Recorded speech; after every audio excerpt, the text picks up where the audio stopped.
Daniel, yang berasal dari United Kingdom, seolah-olah tidak percaya kepada matanya sebaik sahaja dia mendarat di lapangan terbang antarabangsa Kuala Lumpur, KLIA. Walaupun terdapat beratus-ratus orang yang sedang bergerak ke sana kemari, tidak kedengaran sebarang jeritan atau bunyi bising yang bersesak-sesak. Dia tidak melihat sesiapa pun yang kelihatan kecewa atau menunjukkan riak wajah marah. Di sebelahnya, anak lelakinya, Lucas, memandang sekeliling dengan penuh rasa ingin tahu. Ayah, kenapa di sini begitu tenang? Daniel tidak mampu menjawab soalan itu karena pemandangan yang terbentang di hadapannya adalah sesuatu yang mustahil untuk berlaku di lapangan terbang di London.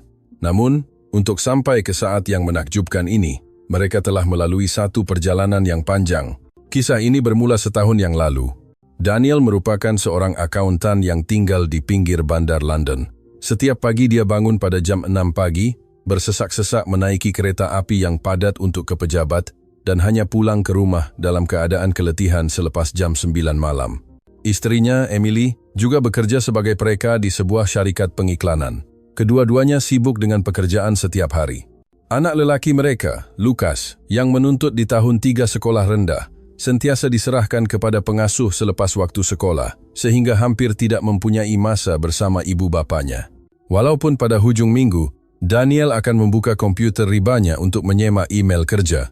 Apabila Lucas mengajaknya, "Ayah, mari kita main bola sepak bersama," dia sentiasa menjawab dengan acuh tidak acuh, "Maaf, nanti ya." Emily juga sering bekerja di ruang tamu untuk mengejar tarikh akhir tugasan.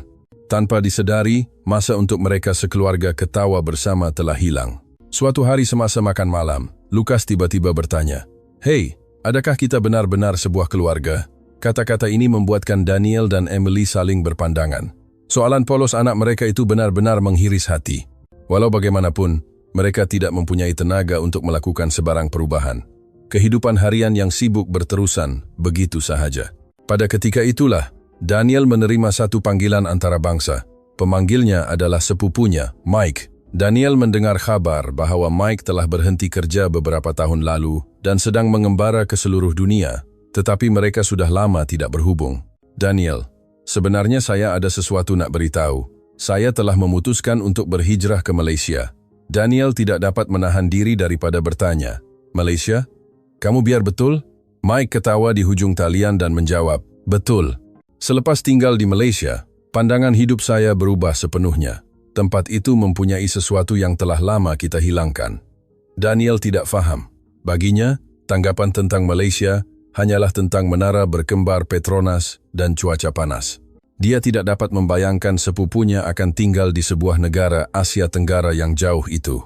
Mike menyambung, "Sukar untuk dijelaskan dengan kata-kata, tetapi sebaik sahaja kamu datang sekali kamu pasti akan faham. Bawalah keluarga kamu datang melawat. Saya akan tunjukkan kepada kamu Malaysia yang sebenar." Selepas meletakkan telepon, Daniel termenung seketika. Pandangan hidup berubah, sesuatu yang telah kita hilangkan. Kata-kata Mike terus berlegar di fikirannya. Malam itu, Daniel memberitahu Emily tentang perbualannya dengan Mike. Mike nak berpindah ke Malaysia. Emily juga terkejut. Dia memang dari dulu lagi agak luar biasa, tapi tak sangka dia betul-betul nak tinggal di luar negara. Daniel berhenti sejenak lalu berkata, "Apa kata, kalau kita pun pergi tengok, pergi ke Malaysia?" Mata Emily terbeliak. "Maksud awak pergi melancong ke Malaysia? Tapi itu memerlukan belanja yang besar, dan saya tak tahu kalau saya boleh mohon cuti." Daniel mengangguk. Pada masa yang sama, dia merasakan sesuatu mula berputik di hatinya. Mungkin bukan sekarang, tetapi jika kita menyimpan wang selama setahun, pasti ada jalannya. "Saya juga mahu Lucas melihat dunia luar, dan saya mahu mengesahkan sendiri apa sesuatu yang dikatakan oleh Mike itu." Lucas yang secara tidak sengaja terdengar perbualan itu, berlari datang dengan mata yang bersinar-sinar. "Malaysia? Kita nak pergi melancong ke sana? Saya suka tengok video tentang makanan di Malaysia." Melihat reaksi polos anaknya, Emily turut tersenyum. "Betul juga. Sesekali mempunyai matlamat yang besar untuk keluarga mungkin idea yang bagus." Begitulah bermulanya rancangan perjalanan keluarga Daniel ke Malaysia. Bermula keesokan harinya, kehidupan keluarga itu mula berubah sedikit demi sedikit. Mereka mengurangkan makan di luar dan membeli belah pada hujung minggu hanya untuk barang yang paling penting. Daniel berhenti minum kopi latte di kafe setiap pagi, dan Emily juga berhenti pergi ke salon kuku. Kehidupan berjimat cermat yang pada mulanya dirasakan terkekang, mula menunjukkan perubahan yang ajaib. Kerana tidak lagi makan di luar, mereka mula memasak bersama sekeluarga.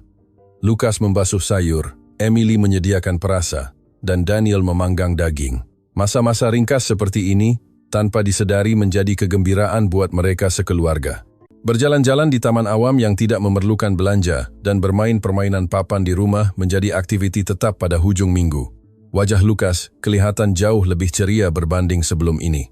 "Ayah, kebelakangan ini ayah selalu teman saya kan?"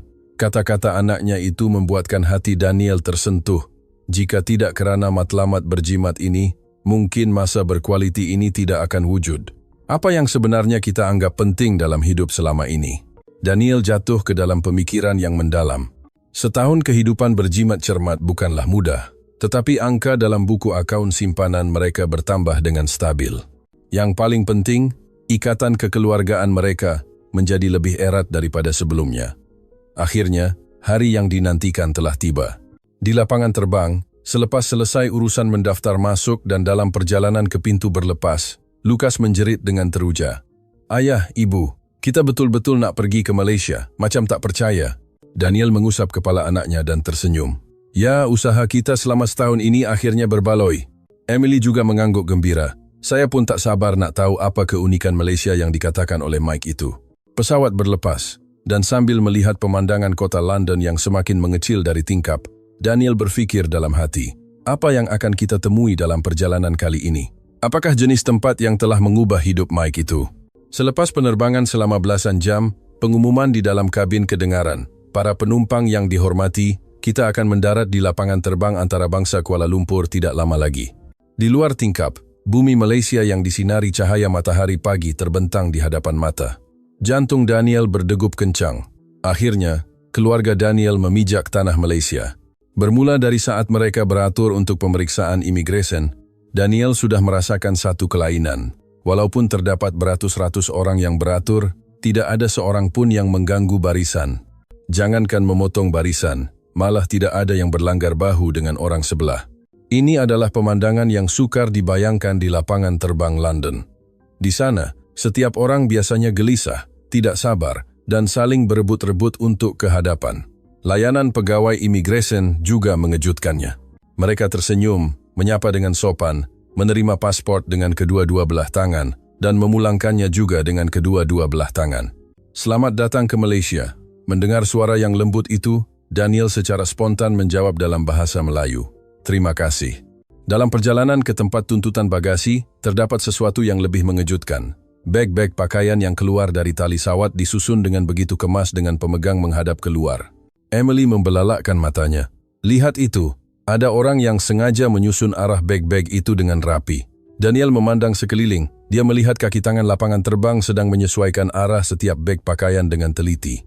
Keprihatinan yang halus ini membuatkan dia terkelu. Keluar dari lapangan terbang, udara yang hangat dan lembab menerpa wajah mereka. Lukas menarik nafas dalam-dalam. "Ayah, saya rasa udaranya sangat segar." Daniel juga merasakan perkara yang sama. Ia adalah udara yang berbeza sama sekali dengan udara London, udara yang membawa aroma tropika. Memandang ke arah tempat letak kereta, teksi-teksi beratur dengan tertib. Yang menghairankan ialah langsung tidak kedengaran bunyi hon. Kenderaan bergerak dengan tenang dan teratur. Emily berbisik sendiri, "Saya belum pernah melihat lalu lintas yang setenang ini." Di London, jika kenderaan berhenti seketika sahaja, bunyi hon akan kedengaran bertalu-talu.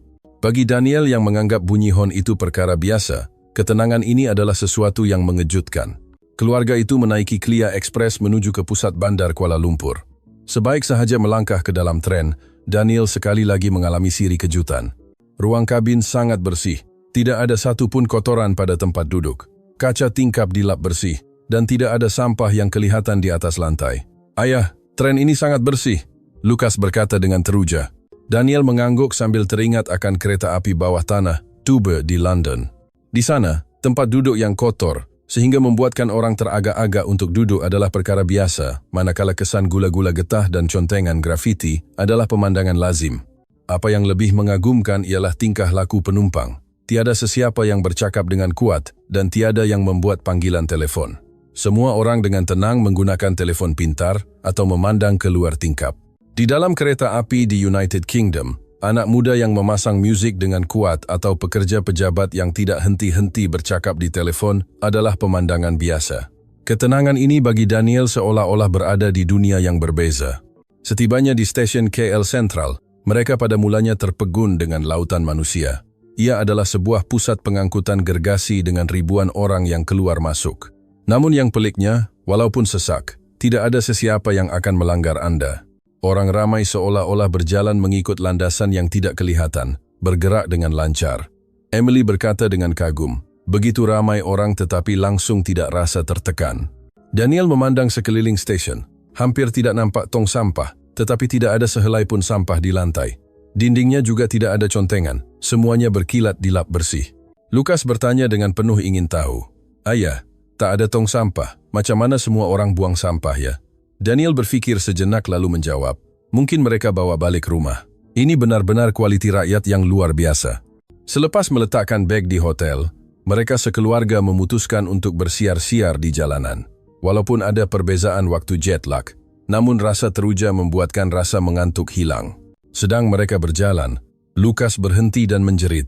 Ayah, tengok kedai itu, ramai orang beratur.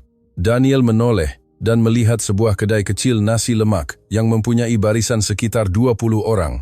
Luaran kedai itu tidaklah mewah, tetapi aroma yang menyelerakan menusuk hidung dari dalam. Alang-alang dah sampai, jom kita beratur juga. Cadangan Emily dipersetujui oleh Daniel dan Lukas. Semasa beratur, Daniel memerhatikan orang di sekelilingnya. Tiada seorang pun yang merungut. Semua menunggu dengan tenang sambil melihat telepon atau berbual kecil. Selepas menunggu kira-kira 30 menit, akhirnya mereka masuk ke dalam kedai. Ia sebuah kedai kecil dengan beberapa pekerja yang tangkas menyambut. Selamat datang. Bersama dengan sapaan yang penuh bertenaga itu, teh ais dihidangkan. Daniel melihat menu dan memesan 3 pinggang nasi lemak ayam berempah yang dikatakan paling populer. Selepas menunggu beberapa menit, nasi lemak yang masih berasap dihidangkan.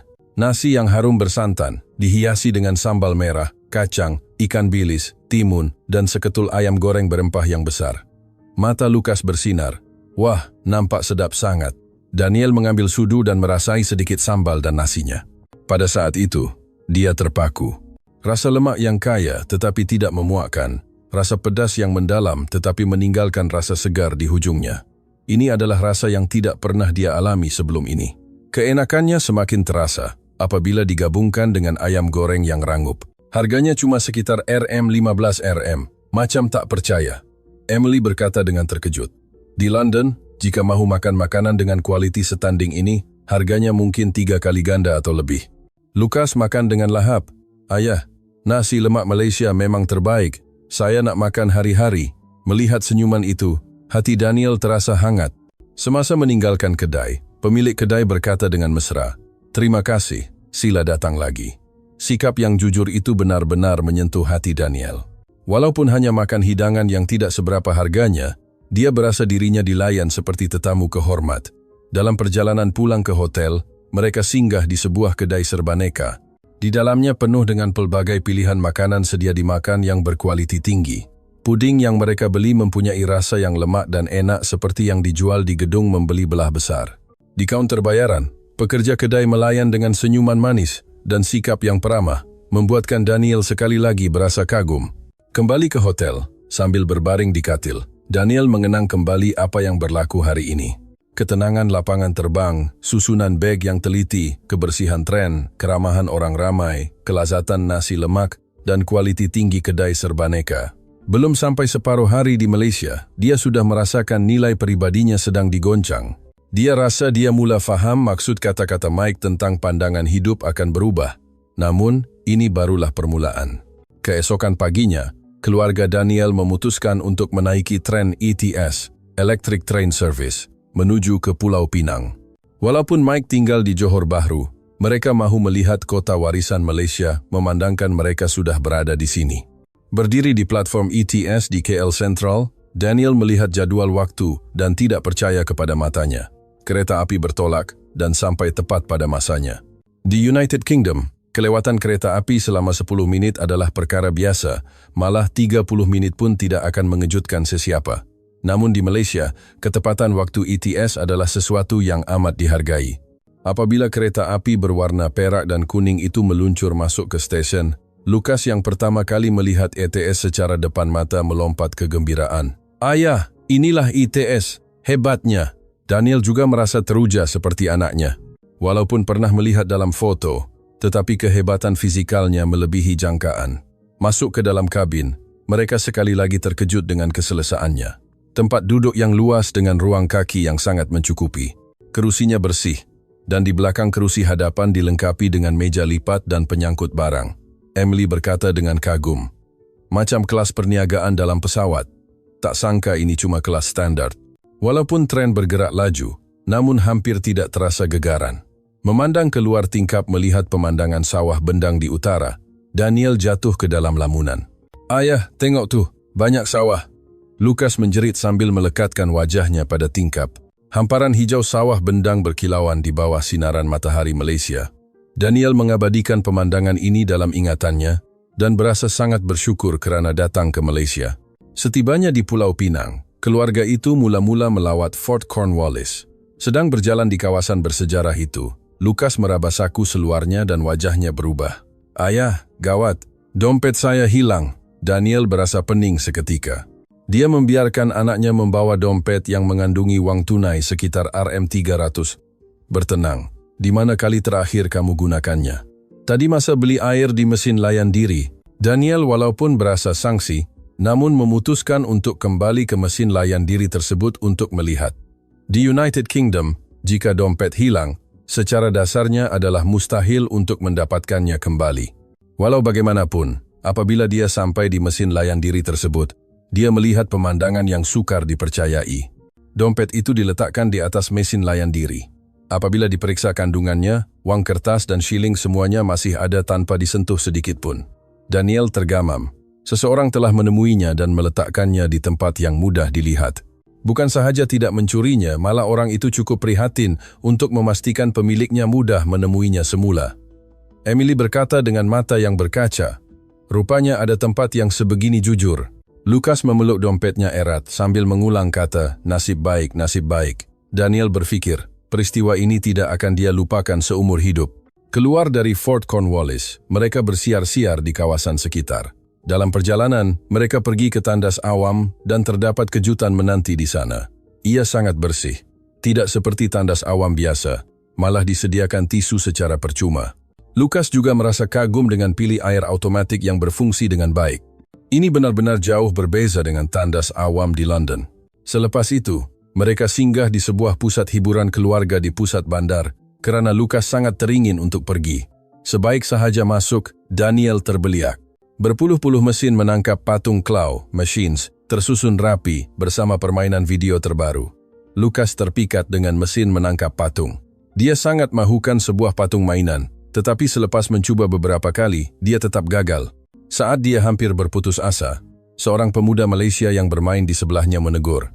Pemuda itu menggunakan bahasa Inggris yang ringkas untuk mengajarnya teknik dan dengan sabar menjelaskan cara menggerakkan penyepit itu. Berkat nasihat pemuda itu, Lukas akhirnya berjaya mendapatkan patung tersebut. "Hebat, ayah, saya dapat." Daniel mengucapkan terima kasih yang sedalam-dalamnya kepada pemuda itu. Seseorang yang sanggup meluangkan masa membantu budak asing yang tidak dikenali, kebaikan itu menghangatkan hati Daniel. Malam itu, mereka sekeluarga menginap di sebuah inap desa, homestay, yang unik di Pulau Pinang. Lantai jubin antik yang penuh dengan rasa nostalgia dan bingkai tingkap kayu. Penginapan gaya Malaysia ini adalah pengalaman pertama bagi mereka. Tuan rumah dengan mesra menghidangkan teh dan kuih muih tradisional, malah menerangkan dengan terperinci tempat-tempat menarik berdekatan. Makan malam pula disediakan sendiri oleh tuan rumah, yaitu masakan rumah gaya Malaysia.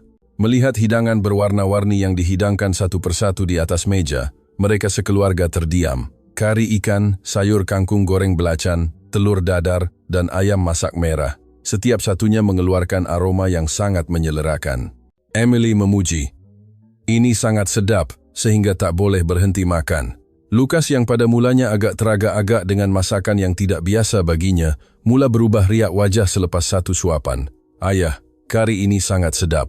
Melihat anaknya yang biasanya benci sayur, kini makan kangkung goreng dengan rakus, Daniel dan Emily tersenyum sesama sendiri. Selepas makan, mereka sekeluarga duduk di beranda untuk menikmati udara malam. Di tengah-tengah bunyi cengkerik dan suara perbualan jiran-jiran yang sayup-sayup kedengaran, Daniel berasa sangat tenang. Emily berbisik perlahan, "Dah berapa lama saya tak rasa setenang ini?" Daniel juga merasakan perkara yang sama.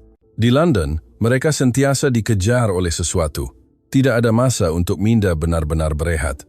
Namun di inap desa Malaysia ini, masa seolah-olah mengalir perlahan. Dia merasakan jiwa yang paling dalam telah disembuhkan. Lucas sudah tertidur dengan nyenyak.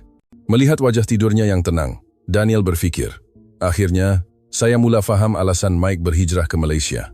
Selepas meninggalkan Pulau Pinang, mereka akhirnya menuju ke Johor Bahru di mana Mike tinggal.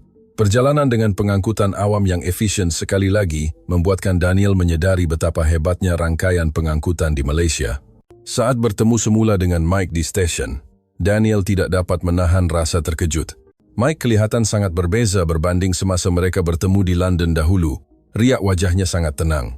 "Daniel, dah lama tak jumpa. Macam mana Malaysia?" Mike menyambut mereka dengan senyuman lebar. Sejujurnya, penuh dengan kejutan. "Saya rasa saya dah mula faham kenapa awak nak tinggal di sini," jawab Daniel, yang membuatkan Mike mengangguk gembira. "Kan, keindahan tempat ini sukar digambarkan dengan kata-kata." Mike membawa mereka ke rumahnya, sebuah apartemen yang selesa di bandar Johor Bahru tetapi disusun dengan sangat kemas. Dari tingkap, mereka dapat melihat pemandangan selat yang indah. "Selepas datang ke sini, hidup saya berubah," Mike mula bercerita sambil membancuh teh. "Semasa di London, setiap hari seolah-olah dalam peperangan. Tertekan dalam tren yang sesak, sibuk bersaing di tempat kerja, dan hujung minggu hanya digunakan untuk memulihkan keletihan. Tapi di Malaysia tidak begitu. Orang-orangnya sangat lembut, jalanannya bersih, makanannya sedap dan murah. Yang paling penting, ada ketenangan dalam hati." Kata-kata ini benar-benar menusuk kalbu Daniel. Apa yang dia rasakan selama beberapa hari ini telah dialami oleh Mike selama beberapa tahun. Emily bertanya, "Adakah perbezaan bahasa menyukarkan?" Mike ketawa dan menjawab, "Pada mulanya memang susah, tapi orang Malaysia ini, asalkan mereka nampak kita berusaha nak sampaikan sesuatu, mereka pasti akan cuba memahami. Walaupun bahasa Melayu saya tunggang langgang, mereka tidak pernah menunjukkan riak wajah tidak senang. Kebaikan itu telah menyelamatkan saya banyak kali." Lucas bertanya, "Pakcik Mike, tempat apa yang paling Pakcik suka di Malaysia?" Mike berfikir sejenak lalu menjawab, "Mungkin kehangatan budi pekerti manusianya. Walaupun orang asing, jika mereka lihat kamu dalam kesusahan, mereka akan membantu. Peniaganya jujur, beli barang pun rasa selamat.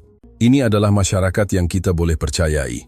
Malam itu, Mike membawa mereka ke pasar malam tempatan.